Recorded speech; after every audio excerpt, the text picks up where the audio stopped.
撮影した写真をスマホやパソコンで眺めるだけではなく、デスクに置いていつも飾って眺めていたい。あるいはそれをお部屋のインテリアにできて楽しむことができたら素敵だと思いませんか？カメラで撮影した春の被写体が簡単に身近なものになります。3D プリンターを使って印刷して飾ることで撮影した記憶をより近くで感じることができます。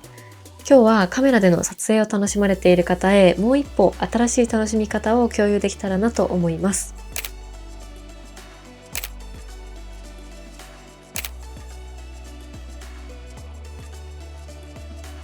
皆さんこんにちは、ちースタジオです。よろしくお願いします。先ほどご紹介したこちらの作品は、私が実際に撮影した写真をもとに 3D プリンターで制作をしました。今回ご紹介するトリポ AI というサービスでは、写真や画像から 3D モデルを制作できたり、アニメーションをつけたりということがかなり高精度でできるサービスとなっています。生成したデータを使って 3D プリンターで出力して楽しんだり、映像のクオリティを手軽にワンランク上に見せる素材を簡単に作れたりと、かなり魅力的なサービスです。写真だけじゃなくてスケッチやテキストからも 3D を作れるので、これを形にしてみたいなというアイデアをすぐに立体にできるところが面白いところです。3D モデルを生成する際に必要な写真の撮影のポイントや、どのように 3D モデル化して印刷するのか、一連のフローをまるっとご紹介します。今回はこちらの春のインテリアを作るところを、まずは撮影へ出かけるところからお見せしたいと思います。春らしいお花の花びらの中にこういった小物たちを収納できるようなものを作ってみました。カメラも好きだし、ちょっとしたものづくりもやってみたい、そんな方にぴったりのサービスですので、ぜひ最後までご覧ください。今回トリポ AI さんのスポンサーで動画を制作させていただいています。概要欄には招待コードを記載しています。トリポさんの方から先着で500クレジット分をプレゼントしていただけるコードになっていますので、もし今回の動画を見て興味を持った方はぜひ活用いただけますと嬉しいです。また、合わせて最大 60% オフとなる専用の割引コードもご提供いただいてますので、ぜひチェックしてみてください。では早速、まずは撮影シーンからご覧ください。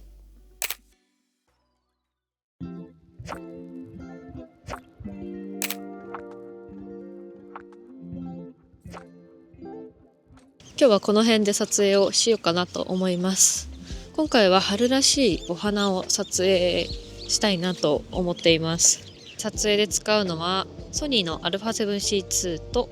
シグマの 20-200mm のレンズを使って撮影をしようかなと思います。20mm の広角から 200mm までのズームが可能ということで、撮り回しのしやすさの観点からこの組み合わせでトライをしたいと思います。今回私が撮影した写真を使ってトリポ AI さんのサービスを使って 3D モデル化をして、さらにそれを 3D プリンターで出力をしてみようかなと思っているんですけど、果たしてどんな仕上がりになるのかすごく楽しみなところですね。まずは無難に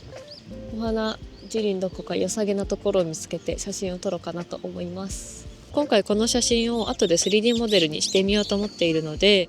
ちょっといつもと違う意識で撮っています。ポイントがいくつかあるんですが、まず背景はなるべくシンプルな方がいいのかなと思います。本当は白背景が一番いいとは思うんですけど、外で撮影すると難しいので、できるだけ周りをぼかしたりとか余計なものが映らないようにして撮影するといいと思います。あと被写体はなるべく単体で写すようにしています。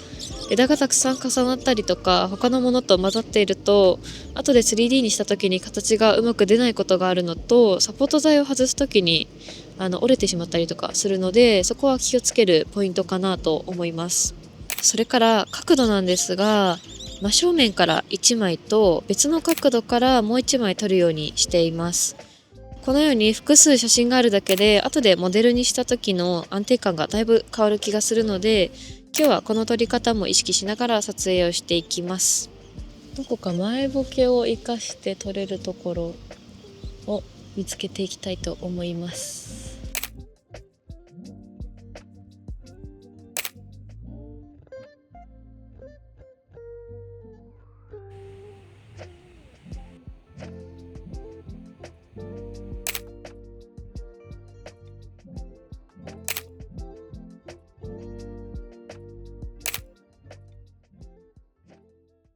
ということで撮影してきた写真をパソコンに取り込みました。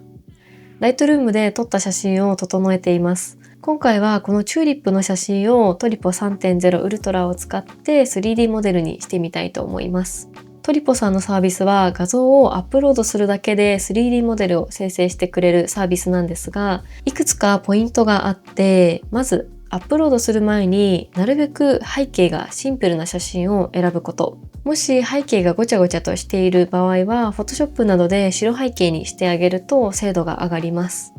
ではこのままアップロードして生成してみます。だいたい1分くらいでモデルが完成します。今回はウルトラモードを使っています。ウルトラモードではディティールや忠実度がかなり高いものが出るので、実際に 3D プリントする場合はこちらの方がおすすめです。はい、ということでできました。すごいですよね。このチューリップのお花の部分が写真そのままの形に立体になっています。少し先のお話をしておくと、今回デスクや棚に置けるインテリア、小物入れを作りたいと思っているので、少し葉の部分に穴が開いていたりとか、あとは余計なパーツも出力はされているんですが、実際は花びらの部分がうまくできていれば問題はありません。後からこの余分な部分は削除できるので、今は特には気にしなくて大丈夫です。ここで一番大事なのが、このテクスチャーをオフにして白モデルで確認をすることです。この状態でチェックするポイントが3つあります。1つ目は穴が開いていないか。今回は上の花びらの部分だけを出力したいと思っているので問題はないんですけど、これをこのまままるっと印刷をしようとするとうまくプリントができない可能性があります。なので必ず穴が開いていないかっていうところは確認はしてください。そして2つ目は花びらなどが薄くなりすぎていないか。印刷するものがあまりにも薄いと印刷がうまくいかなかったりとか、サポート材を剥がした時に一緒に折れてしまったりする可能性があるので、そこも必ず確認する必要があります。そして3つ目は底面がちゃんと安定しているかどうか。この3つを確認しておくと、プリントした時に失敗する確率がかなり下がります。出力したものの底面が不安定な場合でも、ブレンダーなどの別のソフトにインポートして調整をしたりとか、あとはスライサーソフトの中で出力前にカットして安定して設置するような調整もできるようになってはいるので、よっぽど複雑なものを印刷したいっていうわけでなければここは大丈夫かなと思います。こんな感じでマウスでぐるっと回しながら形を確認できます。ここまで丁寧に細かくチェックできるのはかなりありがたいですよね。そしてテクスチャーをオンにすると色も写真に近いような状態で再現できたりとか、ちょっと近未来感あるような雰囲気に再現することもできます。カラーで印刷する場合は多色印刷ができるプリンターであれば、このテクスチャーを活かして印刷することもできます。問題なさそうなので、このままデータを書き出します。ということで、バンブスタジオに読み込みました。そして今回はこの花びらの部分だけを使いたいので、余計な部分をカットして必要な部分だけを出力します。サイズを整えて、あとはプリントするだけです。私は 3D モデリングのソフトの使い方などは全て独学で習得をしましたが、このサービスを使えばモデリングが全くできない方でも簡単にデスクに飾って楽しむことができます。サイズはだいたいこのくらいで、机に置いた時に可愛いサイズ感に調整をして出力をします。プリント自体はあとは待つだけです。以前はここまで来るのに 3D モデリングのソフトを覚えたりっていうのがかなりハードルが高かったと思うんですが、写真からそれをトリポ AI に入れてプリントのモデリングを作ってプリントするっていうような流れだと、ものづくりのハードルがかなり下がっているなというふうに感じます。そしてここまで高クオリティで形もしっかりできてしまうんですよね。元は写真からなんですが、こうやって立体にして一つの作品として身近に楽しむことができます。私のチャンネルではカメラや写真に関心がある方が多いので、今回は写真から 3D モデルを作るという流れでご紹介しましたが、トリポ AI さんのサービスは写真からだけではなくて、テキスト入力だったり、画像生成ソフトで作った画像からも 3D モデルを作ることができます。自分のアイディアに合わせてどんどんカスタマイズしていけるところもすごく面白いところです。そして出来上がったものをまたお家の中で撮影をしたりとか、それを SNS にアップしたりと、撮影するっていうだけでは終わらない、もう一歩先の楽しみ方ができるのがすごくいいなと感じました。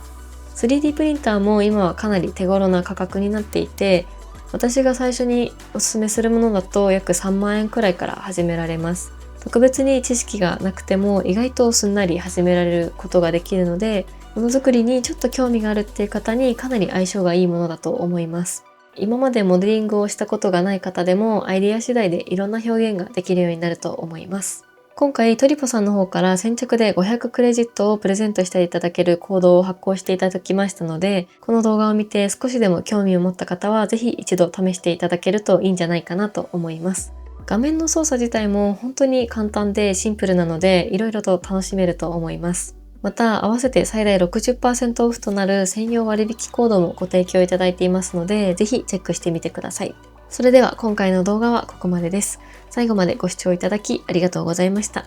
この動画が良ければぜひ高評価とチャンネル登録いただけると嬉しいです。現在 YouTube のチャンネル登録者1万人を目指して頑張っておりますので、ぜひ登録いただけると励みになります。それから写真やものづくりに関する情報は SNS でも随時発信していますので、よろしければそちらもフォローしていただけると嬉しいです。今後も写真だったりものづくりの制作の裏側などをシェアしていきますので、ぜひチェックしてみてください。ではまた次回の動画でお会いしましょう。ありがとうございました。